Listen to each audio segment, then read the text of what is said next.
Sudah dengan terbitnya Undang-Undang Nomor 4 Tahun 2023 tentang pengembangan dan penguatan sektor keuangan atau Undang-Undang P2SK, Otoritas Jasa Keuangan melakukan sosialisasi terkait tindak pidana sektor jasa keuangan kepada jajaran kepolisian dan kejaksaan di Provinsi Kepulauan Riau.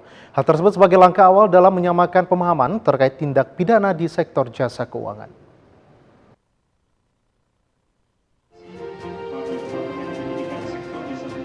Bertempat di Swiss Bell Hotel Lubuk Baja, Kota Batam, Otoritas Jasa Keuangan menggelar sosialisasi tindak pidana sektor jasa keuangan yang dihadiri seluruh penyidik di Provinsi Kepri, baik dari jajaran kepolisian daerah hingga Kejaksaan Negeri Provinsi Kepri. Kepala Departemen Penyidikan Sektor Jasa Keuangan, Tongam L. Tobing mengatakan, hal ini sejalan dengan meluasnya cakupan pengawasan otoritas jasa keuangan yang meliputi bursa kargo, belian bank atau penyimpanan emas, hingga pengawasan aset kripto. Sehingga perlu diperkuat dengan bertambahnya pasar yang berkembang saat ini. Juga menangani kegiatan-kegiatan pengawasan bursa kargo, bullion bank. Bullion bank ini nanti kita akan dimungkinkan untuk misalnya menyimpan atau deposito emas misalnya.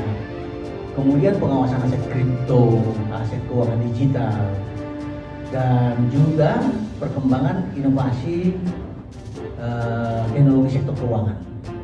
Oleh karena itu, penyidikan OJK itu semakin berkuat di dalam banyaknya pasal-pasal yang bertambah mengenai tindak pidana sektor jasa keuangan. Misalnya, kalau dulunya tindak pidana di bidang perusahaan pembiayaan, multi-finance itu merupakan tindak pidana umum karena belum ada undang-undang yang mengatur mengenai tindak pidana lembaga pembiayaan.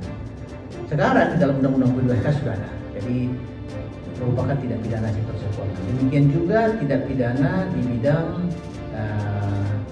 pergadaian contohnya atau pinjaman online, dan juga perlindungan konsumen yang sangat menjadi concern itu diperkuat kembali di dalam undang-undang P2SK. Hal tersebut yang menjadi atensi dalam sosialisasi kali ini. Tongam berharap penyidik Polri dan Kejaksaan memiliki pemahaman yang sama di lapangan, karena nantinya dalam penyidikan, koordinasi bersama kedua instansi tersebut sangat penting sehingga tindak pidana di sektor jasa keuangan bisa terakomodir.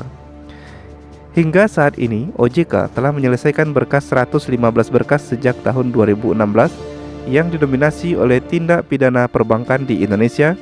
Sementara di Provinsi Kepri terdapat 2 perkara tindak pidana perbankan yang tengah berjalan, di mana perkara tersebut telah diserahkan ke Kejaksaan.